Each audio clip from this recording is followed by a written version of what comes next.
businesses in Africa can be very challenging. In Nigeria, it is particularly intimidating, and successful builders have learned how to navigate a hostile environment to unlock opportunities. But one major challenge businesses face is how to filter through the noise and identify where their ideal customers exist. Get insight and practical steps from industry players and captains of industries. Hear success stories to help you make informed decisions as you scale your business in Nigeria. Watch Business Insights at this time on Plus TV Africa.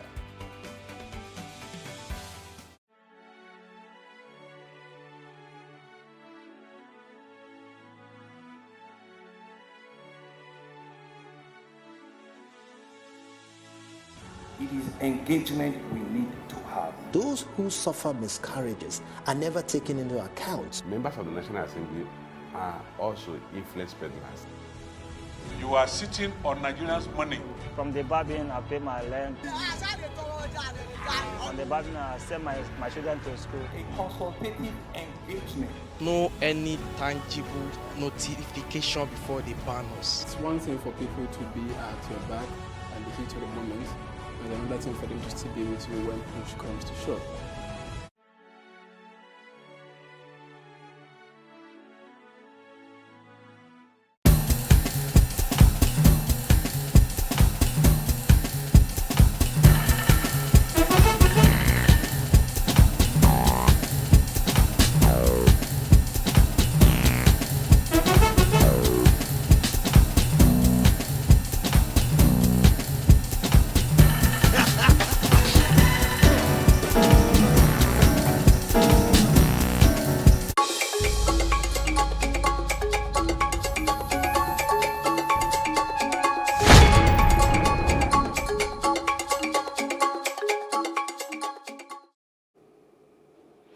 We're still on with the Breakfast and Plus TV Africa. Many thanks for staying with us. We delve into your second conversation.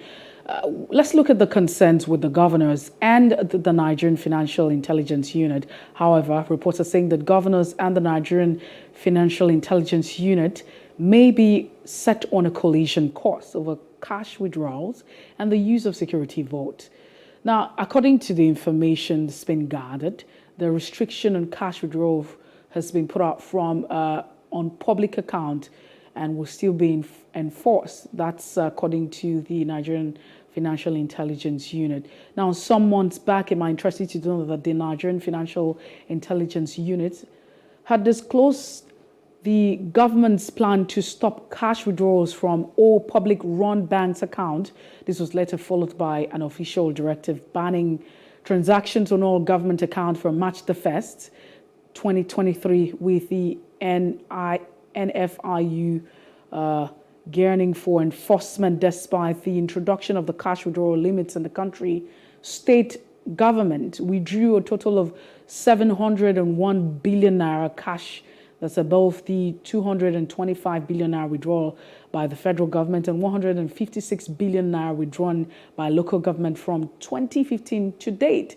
As a consequence, any government official that withdraws even 1 naira cash from any public account from March the 1st will be investigated, prosecuted in collaboration with relevant agencies like the Economic and Financial Crimes Commission, EFCC, the Independent Corrupt Practices and Other Related Offences Commission, that's the ICPC.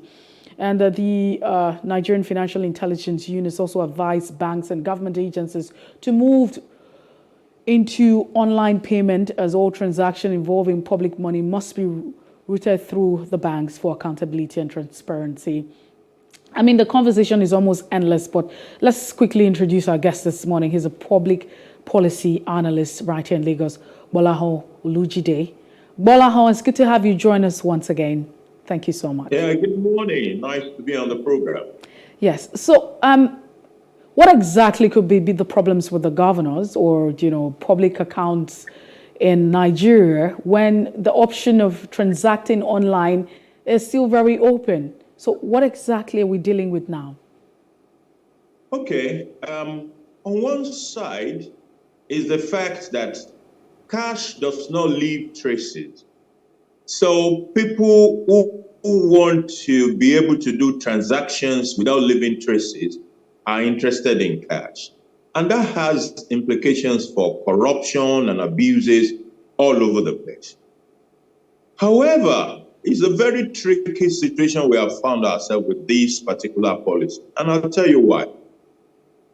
Number one is the reality that as at today, a lot of government revenues are still being collected in cash. So you go to the courts, or you go to certain government offices, or markets, or tolls are still being collected in cash.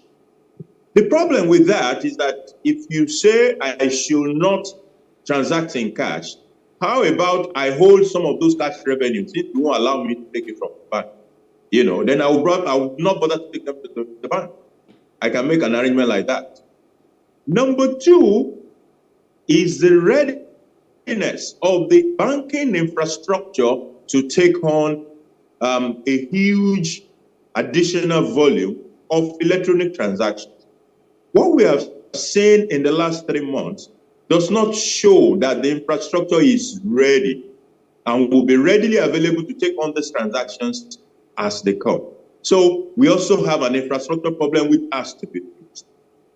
The other part, yet again, is that some security-related transactions by their very nature are such that you want to hide certain things about them. So there are certain payments that you don't want to leave traces. You don't want them to leave traces because of the security nature. However, if everything has to be done by electronic transfer directly to the beneficiaries, those transactions will leave traces. And people will know, the bankers, for example, will know who the beneficiaries of this money is at. So it's a very tricky area. Meanwhile, don't forget that Nigeria has been grey listed by there's this international financial task force, and I learned that even the EU have done the same thing. So it means that we must necessarily do something about it. So having a meeting between the critical stakeholders, the governors who want to be able to spend cash, number two, the CBN, as well as EFCC, NFIU, all the stakeholders must sit down together to work out what can make this policy work. Otherwise, it will fail because of those issues that are listed. You can't even prosecute the governor anyway. So what are you going to do if it is the governor that did the cash withdrawal that you're talking about? What do? You can't prosecute him for civil liability nor for criminal liabilities. So the best you can do is to report them. There is an international portal on which they can be reported, and I'm sure that the governors will not want to be reported internationally. So we can put all this together and work out something that will work for all the stakeholders in this matter. No, but I'm taken aback, especially when the governors had meetings or meeting with the Nigerian intelligence unit, financial intelligence unit, as well as other stakeholders, agreeing to be to collaborate and just be part of the entire committee and the process. And then you'd also reports that there might probably just be a clash. But of course, it's very obvious the point that you have raised why the governors might be having issue complying with. Just go ahead and you spend your money, but you don't have to withdraw cash. You have to transact online, and that those points that you have raised seem to make a lot of sense to all of this. But moving forward now, do you think that the body, that's the Nigerian Financial Intelligence Unit, has the capacity, as it were, to ensure that this particular statement or policy is respected by the governors? If it agrees to work with other stakeholders, including the governors themselves, it is possible that we can significantly deal with the matter. I am not so sure that we're going to get to a point where it will be zero cash. I'm not sure about that. However, we can significantly agree on critical issues of transparency and accountability. The source so-called security vote has been a very big issue. It's a dark hole. Nobody knows exactly what goes on there. And the expenditure in that dark hole are done in cash, which leaves no traces. I think it is a call for more transparency and accountability on the part of the governors. They need to come forth and be more transparent in this matter. But whatever concerns that they have, whatever genuine concerns they have, can be presented before the stakeholders, so that the stakeholders will examine the genuineness of these issues and be able to find a way around it, such that this policy will not fail. On the part of NFIU, strictly by itself, it will not be able to execute this policy. It will fail. It needs to work with those other stakeholders. Especially when, state governors make claims to the fact that they're not chief security officers, literally, because the security architecture is controlled by the center. That's the federal government. And then, they constantly say, oh, we're not in control of the security architecture. Then on the other hand, security votes are being allocated, So what's the rationale behind all of this? And why is there so much interest, in the security votes? The reason there's so much interest in security vote is that there is no accountability for it, as simple as that. So it's an easy way to make money. It's an easy way to make payment that are not backed up by vouchers. It's an easy way to make payment to unknown beneficiaries, who could be anybody. So it's a very dark hole. Now, if you're going to deal with a matter like, forget about what the governors say when they pack bucks. The buck to the federal government. They do that not just in security. In the real sense, they are the chief security officer of their state. But when they need to pack that buck, they will pass it to the president and say, "Oh, I don't control the police." They've said the same thing about power. They've said the same thing about several other things that they don't control, because most of them are not ready to accept full responsibility that have been put on their laps. I agree that elements of the security issues are not within their control. However, it raises a question. So why do you always appropriate this huge unaccounted for amount as security vote if you're saying that you are not in charge of the security of your state? There are levels of security, and there is no doubt that some of the level of security in a particular state resides within the purview of the government. And they can do something about it when they need to. And they will definitely need money. It's a matter of how accountable are they about what they spend in terms of security vote. There is no security vote in Nigeria's constitution. It doesn't exist. So then, do you think that, the Nigerian Financial Intelligence Unit is not, addressing the issues as it should be, rather than talking about the limit of cash withdrawal limits? Should the attention not be on the funds that cannot be accounted for? It's all part of the policy. You see, as much as possible, you don't want people withdrawing cash, especially government. So it is not just about security.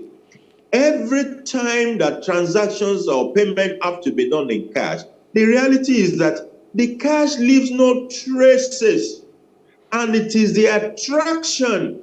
When something leaves no traces, it is open to abuses and corruption. So it has to go even beyond the issue of security code that is not being accounted into other dimensions of corruption that cash payment presents. So it goes beyond security code, and that's why NFIU is approaching it in this way. Something more encompassing, of course, with a focus on security code, because that is a chunk of where these issues reside. And like I said, NFIU by itself cannot swing this. It must work with the other stakeholders. No, but so moving forward now, what do you think would be the implication if, the NFIU gets it right? And what would be the implication if we don't? Because already today is the, we're looking at the 4th day in April. So we can't actually categorically say if these governors have actually made withdrawals, they have gone ahead to take cash, from the account, because the policy should have taken place, been effective from the 1st of March. Okay, if we get this right, the implication will be better transparency, financial transparency at the state levels by the governors. They will become more accountable for that security vote and other cash-related expenditures that they make, because electronic platform will leave a trace, and you can find out who is the beneficiary, how much was it paid, and all of that. But when those things are done in cash, you lose track of everything. So the transparency and accountability will definitely improve if we get it right. It will also help the issue of Nigeria being grey listed by some international bodies for issues around maybe money laundering, financing of terrorism, or lack of transparency around financial transactions, which is why we're being grey listed. So if whenever you get this right, definitely that will improve as well. We might be removed from those lists. If we don't get it right, we are likely to have some of our governors end up on those lists. Some of them might not be able to move around. Some of them will run into further trouble with those international organizations, especially when it has to do with foreign trips or foreign transactions. Well, Gbolahan, thank you so much for being part of the show this morning. It's been very insightful. Your thoughts this morning on the conversation.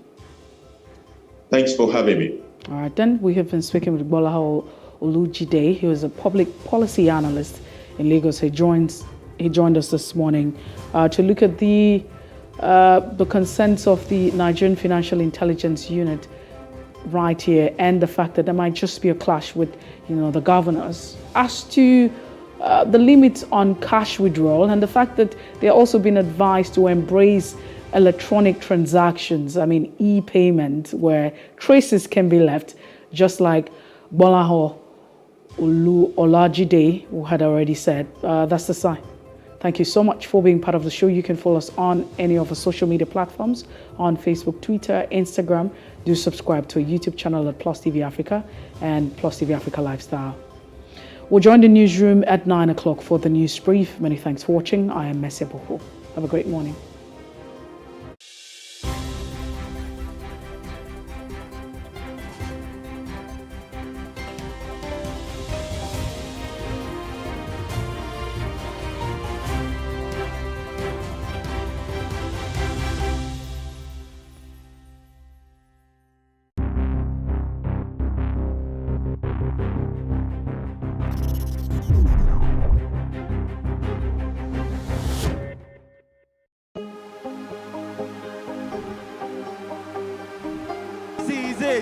For upcoming artists to blow in Nigeria.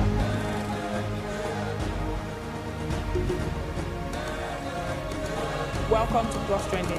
I am Bukky November, your host, saying thank you for joining us on today's episode. Welcome back. It's tea time on Plus TV Africa. Practice makes perfect. I'm not perfect yet, but I'm a lot better than I used to be. He's a king. He's entitled to marry 100 if he wants to.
My signature on my paintings are Kike Johnson, but I mean, yeah, I think so.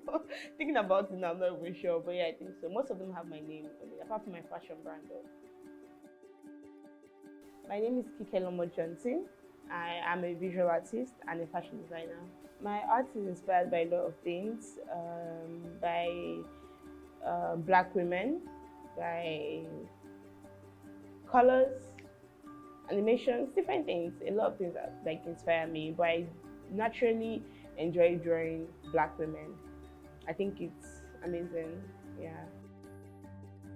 Yeah, sometimes I have artist block where I want to draw something, but I can't, I just get like, okay, I don't know what to do, or I just get, it's just a block, you know, so sometimes I have to get out of that phase by either drawing something else or creating something different, or maybe getting inspiration from something else totally different from what I am doing at the moment. So that way I get inspired again and I get to draw and actually do something. Black women are amazing, number one. We have a lot of amazing features. You know, as an artist, there are different things I see. Like I can see someone's face and I'm like, oh my God, I need to draw that, the angle, you know, just different things on the face that makes it very interesting, you know, to visualize and to draw. You know, and then we have different skin tones. So it's just amazing to see how you can blend colors together to get a particular tone, you know, and you can have 5 different women with 5 totally different skin tones. And it's just, every time I see someone, I always look through, you know, look at those things, the shadow, the light, and then all of that. I think I enjoy the process most about expressing myself through art. I enjoy how it's done. I enjoy seeing the finished product. After spending like 6 hours drawing something, I'm like, okay, I think we're good to go, you know. I enjoy the entire process generally. I just like doing, so there are days where I don't want to create portraits.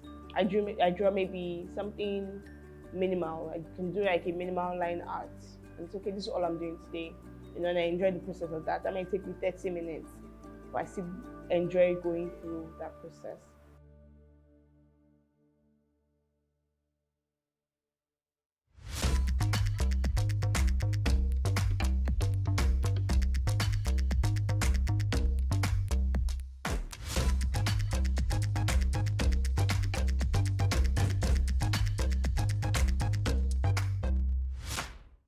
The Nigerian art space is amazing. It's growing and it's just very broad now.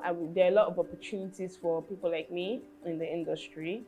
We are doing so many amazing things, from digital art to traditional art to even NFTs. You know, there's just so many things that Nigerian creatives are doing now that I think it's just amazing. To see that Nigeria went from not appreciating art as much to now appreciating art is a good thing. Love it. I actually wish I did go to an art school. I think that way maybe I'd have been like Picasso right now. But no, I didn't go to an art school. I learned everything myself. I've always loved drawing. When I was a child, I would draw Mickey Mouse. I would draw like just different cartoonish things, you know. So I've always enjoyed drawing. I've enjoyed the process. Yeah. All right. So for young female aspiring artists in Nigeria, I'll say they should go for it. I mean, in this industry, I've come to understand that there are not so many female artists as much as there are men, you know, so it's a good thing to see women want to become artists and actually do it. You know, one major thing is you just have to keep practicing, just get better at your craft, and that's it. Yeah, there are a lot of opportunities out there. Art has influenced my fashion in different ways, from colors to patterns to just creating something. Sometimes I just do a design. I'm like, okay, this is not what I I wanted, but I guess we tried it, you know. So art for me is life. Everything around me is art. I look at every single object and I see shadows, I see lights, I'm looking at the way it's done, you know. So art has influenced my fashion in different ways, and I'm excited about that. I mean, I enjoy it. So in a few years, I see myself doing amazing things, bigger things than I'm doing now, you know, in the international workspace, nationally, and you know, just doing, I hope to have a major studio in a few years' time where, you know, anybody can just come to us and say, okay, I want to create this type of art, and we can have someone working in the studio create it. Different things, from animation to illustrations to different type of artwork.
Good morning.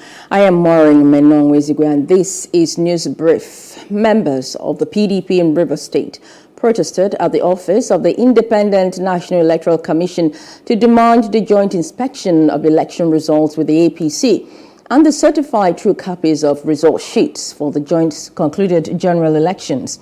The protests paralyzed vehicular activities from the Waterlines area through to the GRA area of Aba Road in the metropolis.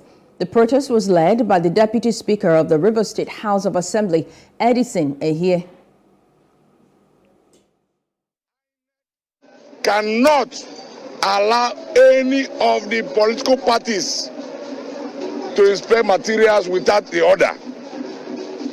We are saying, even us as PDP, don't allow us to inspect the electoral materials without the other political party. Man that is coming to Equity must come with a clean hands. We don't want them to smuggle in fake results written by policemen. You are aware that a few nights ago, their operations were busted, and they are left with no option than to bury their face in shame. So they are coming through the back door to see how they can smuggle in those results in the name of inspection. Inspection must be done jointly. We are here standing as the women of Rivers State to say that whatever they do, they should involve our people. They shouldn't do something in absence of PDP. Let the INEC know it well that this is the Rivers State. This Rivers State is PDP, and we cannot be here. Anybody will come and rob our mandate. We will take it from them. So they should do the right thing. So PDP, there will be peace in this state, and we believe there's always peace in Rivers State. So we must keep to that peace. Meanwhile, gunshots were heard when members of the APC and the PDP in Rivers State clashed in Port Harcourt, the state capital, over the inspection of election results. Trouble started when the APC governorship candidate, Tonya Cole, and members of his party arrived at INEC's office for the inspection. He was met with an opposition by members of the PDP who demanded a joint inspection of election results and the certified true copies of result sheets in the governorship election. Well, still on the matter, the APC governorship candidate in Rivers State, Tonya Cole, has accused the PDP of sending thugs to attack him and his team to prevent them from the inspection of results. Cole said he had approached INEC to obtain documents used for the election for the purpose of filing a petition to challenge the declaration of the PDP candidate, Seminilali Fubara, as the winner of the election. Speaking in a live interview, Cole said he was pelted with water, food and stones until he got injured. And mobilized thugs everywhere to prevent us from getting to INEC office. I wasn't deterred. And so I went with my party chairman, the woman leader, the youth leader, officials, senior officials of APC to INEC. They had barricaded the road from GRA Junction everywhere. It took my security people to forcefully evict me. They have been paid 15,000 naira a day, which we did investigation to find out, so that they can come and mobilize and prevent us from getting CTCs. Now, it's no coincidence that by that day, by Friday, we will be out of time. We will not be able to file. We will not be able to get documents. They're trying to prevent us from filing. So I am escalating this to INEC National. I'm escalating it to the IGP of Police, escalating it. Tribunal cannot hold in Rivers State. It is obvious that it's too dangerous. INEC National must request for the CTCs and bring them so that we can have them. It's our right. The APC in Delta State has expelled the Deputy President of the Senate, Ovio Magege, from the party. In a statement signed by the Chairman Executive Committee of Delta APC, Ulebo Isaac, the governorship candidate was expelled for alleged anti-party activities and other unnamed offences. Omagege had lost the governorship election to PDP's candidate, Sheriff Oborevori. The Labour Party has passed a vote of confidence on its national chairman, Julius Abure, following his alleged suspension by some members of the party.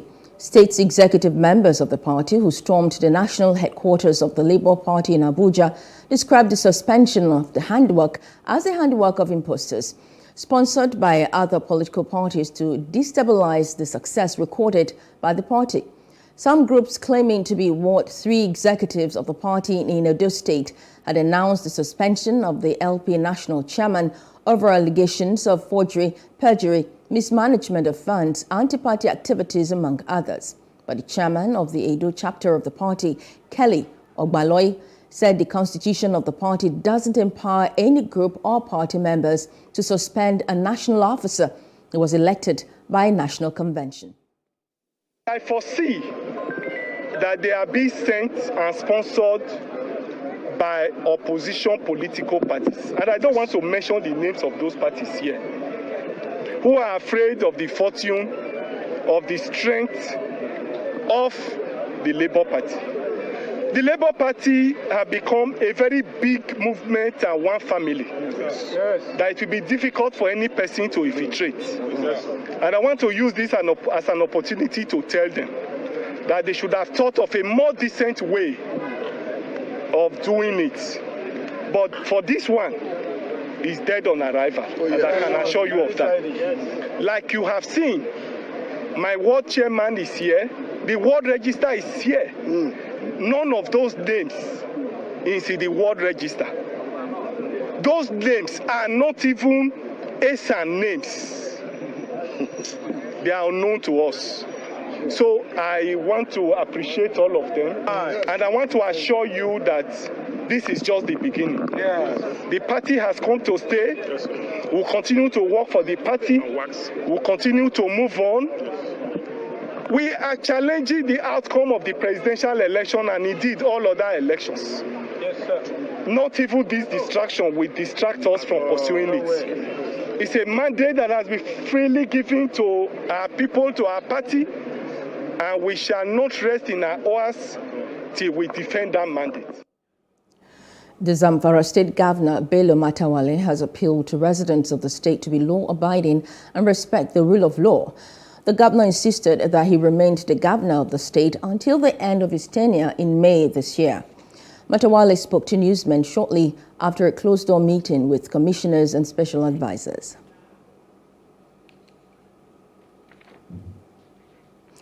A former president of the Nigerian Bar Association, Olisa Agbakoba, SAN, has called for the speedy dispensation of the presidential election petitions.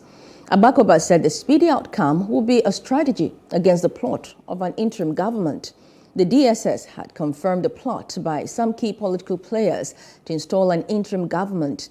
Agbakoba listed 3 key issues in the presidential election petitions, which he said were resolvable by the application of procedural orders and/or directions. The Pan-Yoruba Socio-Political Organization, Afenifere, has warned against any act that can jeopardize the handing over of power to elected officers on May 29, 2023. In a press release signed by the organization's National Publicity Secretary, Comrade Jare Ajayi, the group noted that there have been reports that may be prejudicial to the swearing-in of winners of the just concluded elections. Afenifere expressed concern about the untoward development, noting that it is gaining attention in the country and even outside the shores of the land.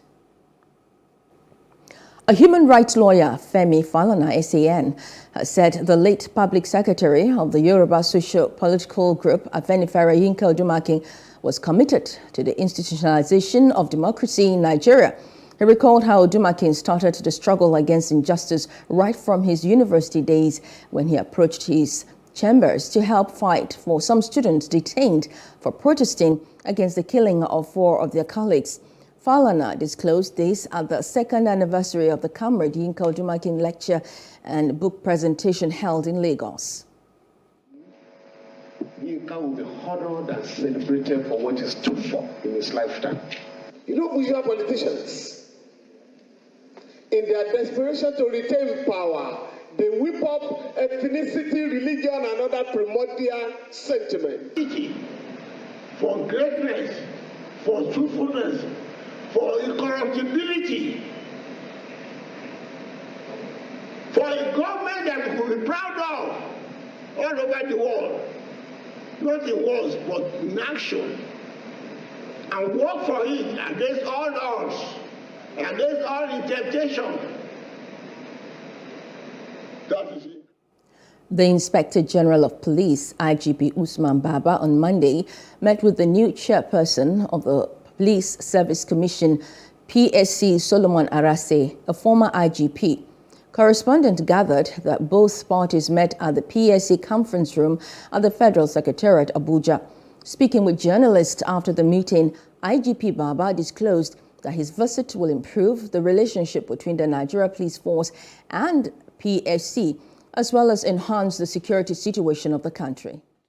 Your responsibility, or the Commission's responsibility, in repositioning the Nigeria Police Force in terms of promotion, discipline, and appointment are key issues that are being carried out in this place here today. We want to assure you that you are welcome on board. We will cooperate with you. We will also ensure that we make your job easy by trying to adhere to all that is required of us in terms of the Commission under your leadership to function effectively. We want to also urge you to look at other issues that will bring the police to better service delivery, beside the promotion, recruitment, or appointment, and the discipline. There are many other things that we can leverage on,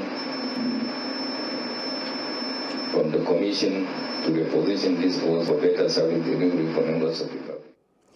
Lieutenant General Farouk Yahaya says it is on record that Nigeria recorded its highest rating in the fight against terrorism in 2022 since 2021 till date.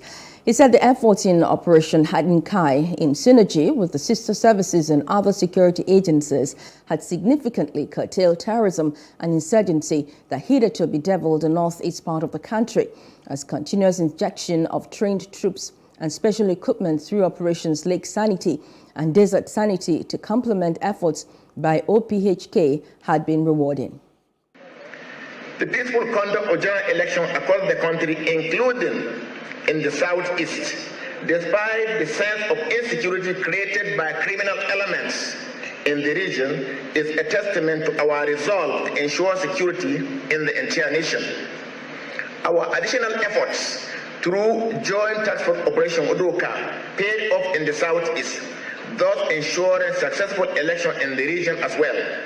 Even though long before the actual election, IPOP and ESN and their supporters have threatened that there would be no elections in the zone. Let me state here that elections or no elections, neither IPOP, ESN, nor any other groups or individuals should threaten the integrity of this nation as enshrined in the Constitution of the Federal Republic of Nigeria. The federal government extends the deadline for cash withdrawal for security votes till April 15. Nigerian Financial Intelligence Unit granted the extension to governors after intense negotiations.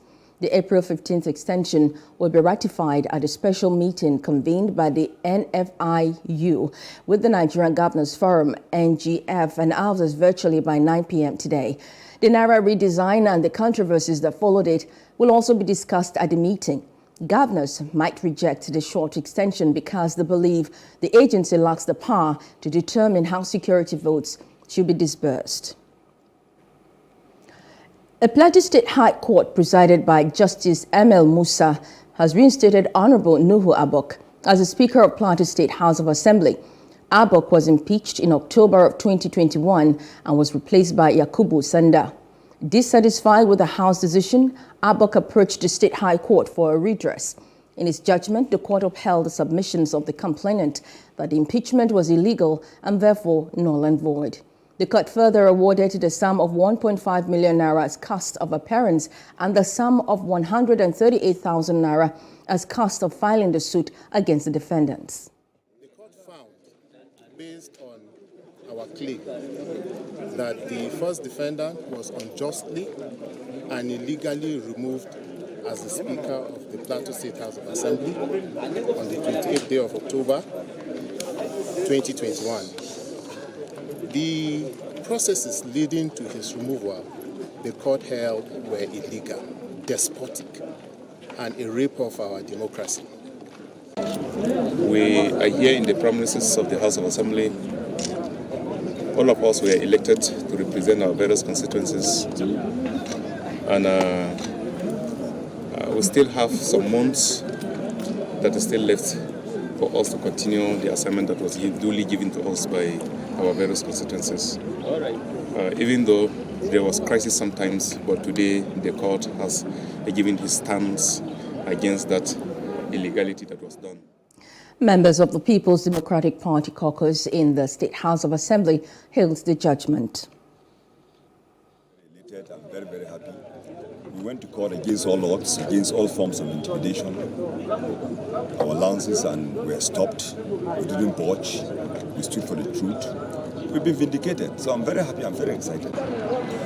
Before now, our argument has remained one, and it still remains that impeachment is part of the business of legislature, but the procedure that was followed is what we kicked against. If the procedure was followed accordingly, we would all shake hands because we're strengthening this institution. This judgment today is bringing us to a position that we respect the laws which we make as legislators in the state, to ensure that the right things are done. You know, the illegal impeachment that was done was set aside, and Right Honorable Abok Ayuba is brought, you know, to be the Speaker of Plateau State House Assembly to continue with the good work. In a swift reaction to the development, the Majority Leader of the House of Assembly, Nalong Daniel, said the House was not in receipt of the set judgment, as the news only came to them as a rumor. The reinstated Speaker, Nuhu Abok, has insisted on returning to the House on Tuesday. The Lagos High Court, sitting at the Tafawa Balewa Square, Lagos Island, has dismissed a no-case submission filed by the suspended Assistant Superintendent of Police, ASP Drambi Vandi, who allegedly killed a Lagos-based lawyer, Omobolanle Rahim, on December 21, 2022. Justice Ibironke Harrison ordered the defendant to open his defense as a prima facie. In his application on the no-case submission, Vandi had asked the court to dismiss the suit and discharge him, claiming that he has no case to answer. The prosecution, led by the Attorney General of Lagos State, Moyosare Onigbanjo, SAN, had, however, countered Vandi's argument, insisting that the prosecution had successfully made its case against him.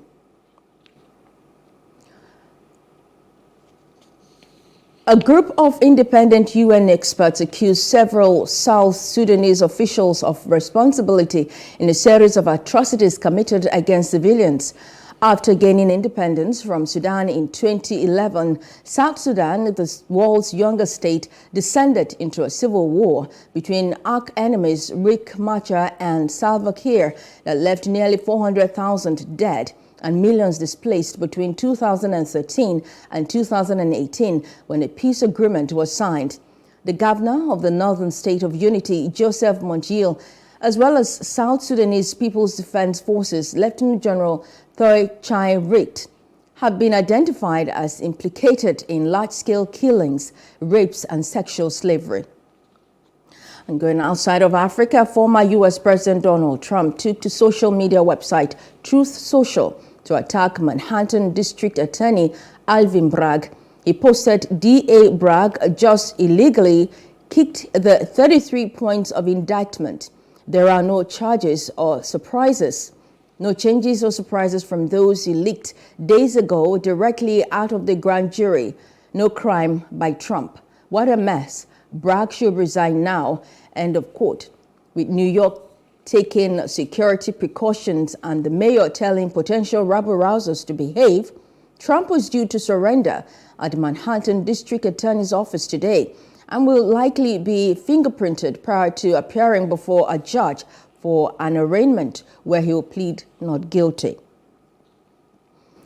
Russian ambassador to the United Nations held his first news briefing as president of the Security Council amid international criticism against Russia's Putin accused of war crimes.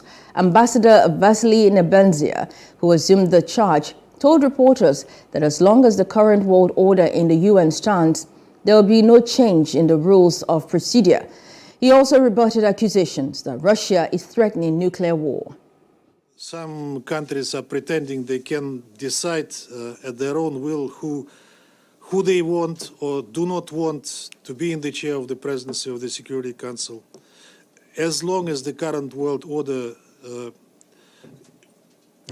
with the UN and the Security Council stands, there will be no change in the rules of procedure. That we are spreading will be spreading, using the presidency to spread disinformation about Ukraine. That's a statement that is in vein of the Western narrative. One of the disinformation that the Western media and Western officials are spreading is the situation of Ukrainian children who were allegedly kidnapped from Ukraine and brought to Russia against their will. And this is just one aspect. But the Area Formula meeting, which I hope you will follow, is intended to dispel. Business news: the Federal Competition and Consumer Protection Commission approves 173 digital lending applications to operate in the country. Of the 173, 119 have full approvals and 54 have conditional approvals. After loan apps started harassing Nigerians, the FCCPC began a registration drive to protect citizens from the atrocities of these apps. It released a limited interim regulatory registration framework and guidelines for digital lending 2022 to regulate the digital lending space and make registration and approval a prerequisite for companies seeking to operate in the space. Approved loan apps listed by the Commission include Branch International Financial Services Limited, Fair Money Microfinance Bank, Pivot Technology Limited, Ren Money Microfinance Bank Limited, Carbon Microfinance Bank Limited, Credit Wave Finance Limited, amongst others. And in entertainment news, singer Habib Okikiola, also known as Portable, has been released from the Ilaro Correctional Center after meeting his bail conditions. The Zazuze Kuna was arraigned by the Ogun State Police Command on a 5-count charge bordering on alleged assault and stealing at the Ifo Magistrate Court, Ifo local government area of the state. He was granted bail after meeting the bail bond of 300,000 naira, 2 sureties, and 500,000 naira respectively. The presiding judge, Aliyu Soneye, has however set the 26th day of April for the commencement of trials of allegations leveled against him. And in sports, Chairman of the Referees Committee of the Nigeria Football Federation, Faith Irabo, has hinted that the Interim Management Committee of the Nigeria Professional Football League will look further into the incident which forced the match day 12 encounter between Remo Stars and Gombe United in Ikenne to be abandoned on Sunday. Following the allegations of threats to the match, which might not be unconnected to why the game was concluded behind closed doors, Remo will await further actions from the Interim Management Committee of the NPFL. The game eventually ended goalless, leaving Remo Stars third in Group A with 21 points, while Gombe United remained 7th with 14 points. Well, that's the news brief. For more stories, please follow us on Facebook, Twitter, and Instagram, and do subscribe to our YouTube channel at Plus TV Africa and Plus TV Africa Lifestyle. You can also view us from Limex on limex.tv and Glow TV apps anywhere in the world. I am Maureen Menong-Wezigwe. Many thanks for watching.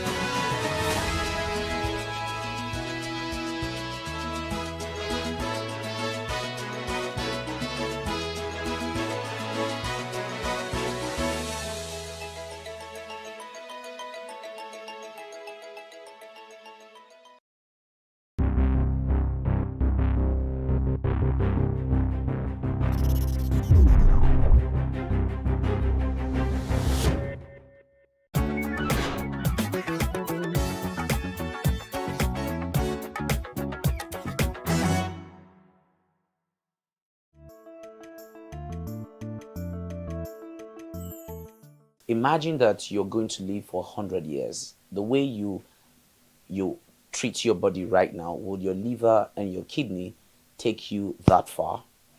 Now, you must understand that the body is a biologic organism or a biologic machine, just like your generator and your machines, your car.